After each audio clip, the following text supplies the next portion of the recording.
This is the assignment for lifestyle factors. The lifestyle factors we have are physical activity, alcohol, smoking, stress, and diet. So first off, I'm going to start with physical activity. Now, the physical activity recommendations are that adults 18 and above should get at least 30 minutes at least 5 days of the week, and this is the minimum that you're supposed to have. And that people under that age, so from anywhere from around about 4 to 18, should be getting an hour a day, 7 days a week.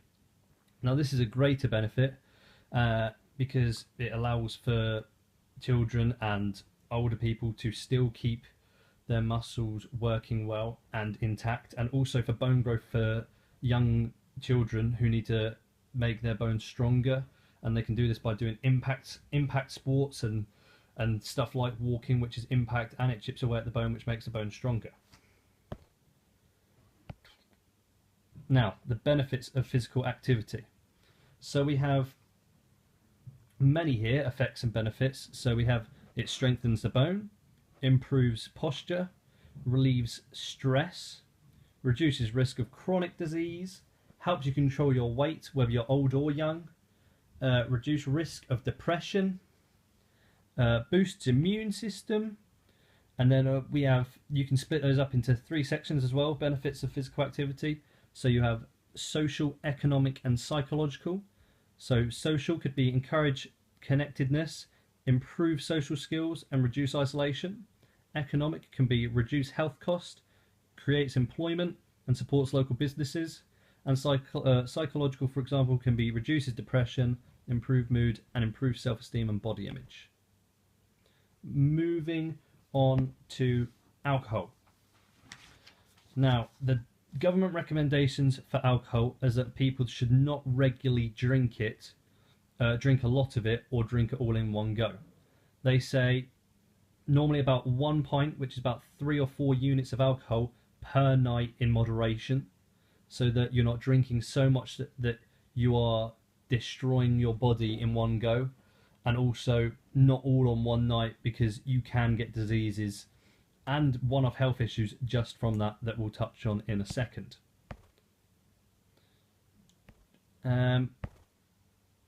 So some of the risks associated with excessive drinking are you can have strokes, because this occurs when brain tissue dies as a result of sudden and severe disruption of blood flow to the brain. So this can be from a night out, because you're all at once chugging in loads of alcohol, which is technically poison to the body. You can also get stuff as chronic abuse of alcohol over a prolonged period can lead to cirrhosis of the liver, which may result in liver failure and death. You've got hypertension, and this is to do with blood pressure. You can get esophageal cancer. You can get colon cancer and cancer of the larynx. Also, alcohol effects on your body. So you can have blackouts, hallucinations, loss of coordination when you are drunk, stomach distress. After a long-term effect of alcohol would be becoming skinny and underweight. Also, being more prone to becoming diabetic, and also wrinkly skin occurring quicker than it should be. So if you're 30 and getting wrinkly skin because of how you're drinking, you shouldn't be getting that, say, till you're 60 or 70. So alcohol statistics: 69% of men and 55% of women aged 16 and over reported drinking an alcoholic drink on at least 1 day in the week. The average weekly alcohol consumption was 16.4 units for men and 8 units for women. 26% of men reported drinking more than 21 units in an average week. For women, 18% reported drinking more than 14 units in an average week. Now I want to touch on that. 21 units is near enough over the limit for the week anyway, without drinking in moderation.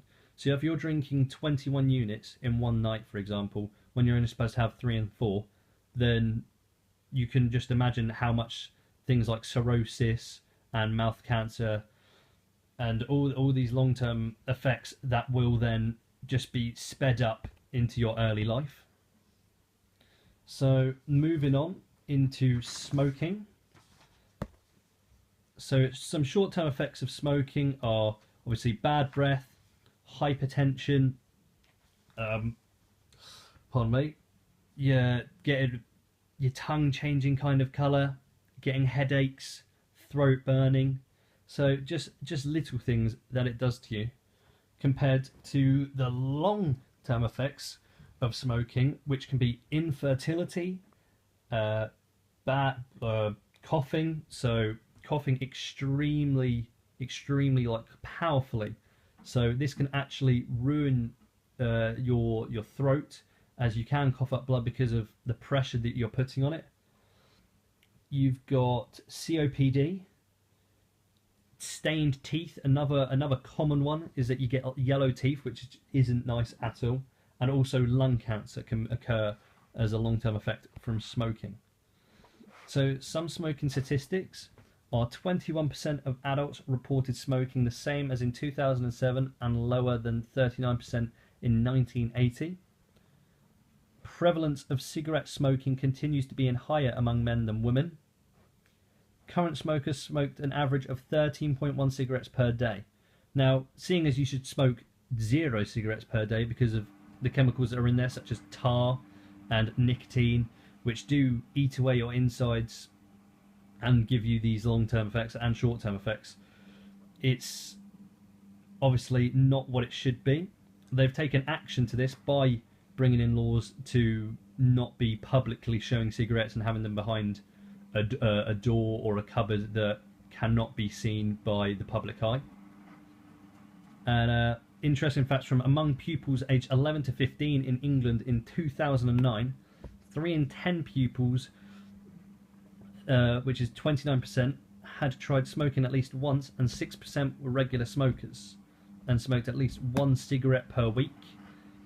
And you got to think that these ages still aren't developed fully yet, because they're not adults. They're not in that 16 to 18 region of full development, and they're already harming their bodies in the fact, and it's going to be so much worse because their bodies aren't as strong and can't withstand what fully developed bodies can. So the things like coughing, wrinkly skin, lung cancer, infertility will only be sped up in the process of occurring.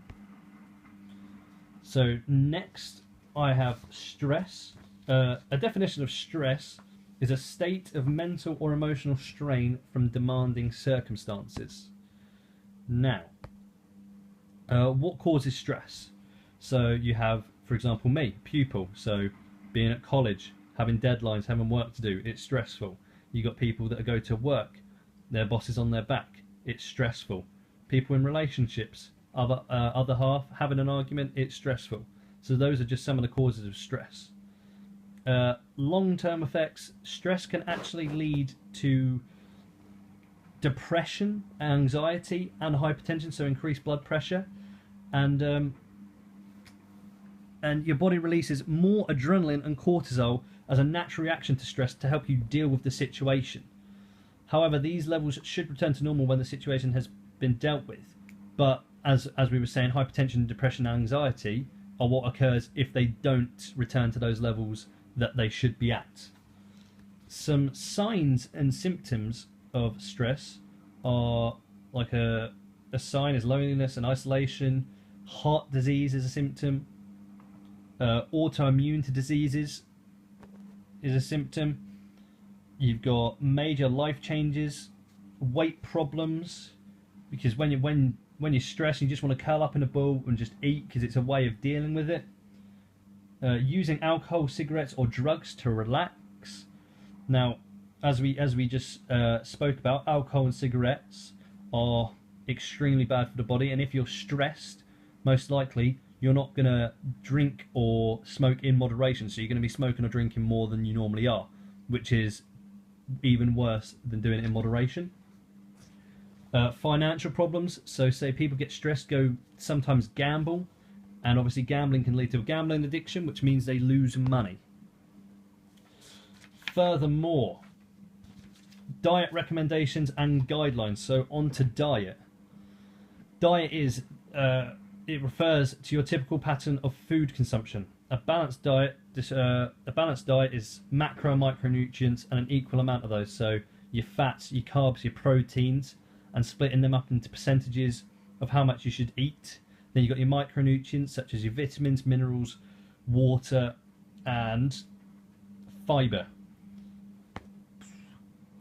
So things like you should be eating more unsaturated fats than saturated fats so that you don't get too much of low density lipoproteins in your blood, which is the bad cholesterol. And what that will do is that will clog up your arteries and lead to hypertension and increased blood pressure, which can be detrimental and then can lead to heart disease. You should be eating things like calcium, which is dairy, which can be included in protein, and that helps if it's for a young child, then that's developing their body and bone strength.